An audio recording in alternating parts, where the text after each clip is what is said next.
Hey guys, and welcome to Ozzie Reviews. Today I'm checking out the 3030 Winchester cartridge. Now this caliber has been around, for over 100 years, guys. It's certainly an old caliber, and it's just one that is still popular to this day here in Australia, especially with pig shooters, especially here in Queensland. So what I'll do in this series is I don't talk too long about it. I just talk about from my experience of actually owning and shooting various calibers and their pros and cons that I've found personally. So if you've got any other information or things you love or hate about different cartridges that I'm looking at, by all means comment below and share your experiences with all of us. So the pros of the 3030. Unlike a lot of people seem to quote, and I've heard this over the years, is they love to say, oh, 30-30, it's only a 100-yard gun.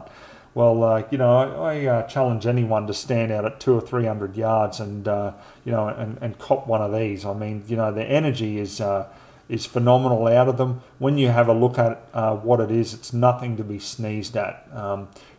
These 30-30 rounds, I mean, this one here is a 150 grain flat nose, lead flat nose, and this is more than capable of taking any pigs here in Australia, and that's why people use them so often here. Still in the lever actions from Marlin and Winchester, those rifles are very popular here, and chambered in 30-30, it is just a fantastic pig gun at the end of the day. So what else can I tell you about the positives with it? The recoil on it is is quite mild, really. It's not that bad. Certainly comfortable for most people to be able to shoot and use.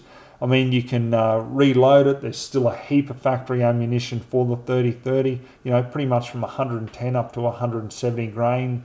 You can get different bullet weights in for this.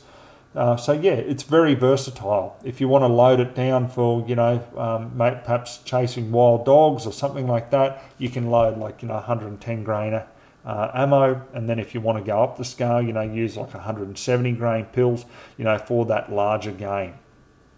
So on the cons of them, I would say probably, guys, the price, depending on where you get these from, can be an issue. When you consider it to, like, say, 308, you can get 308 pretty much cheaper or for the same price, depending on, obviously the ammo you're looking at, depending on who makes it and, what the load is. But in general, you can get a 308 and have obviously a lot more downrange authority than what is in the 30-30. Apart from that, guys, there's really not much that I can say on the con other than availability, in the sense of the type of firearms that this is available in. The 30-30 here in Australia, pretty much limited to lever action rifles. That's commonly what you see them in. There are some custom pistols that use 30-30, but yeah, that's a very, very small niche market. So overall, guys, if you're looking at something where you just want a decent lever action in a caliber that's going to do the job on everything from, pigs to goats to whatever, within that couple of 100 yards, the 30-30 is definitely worth having a look at.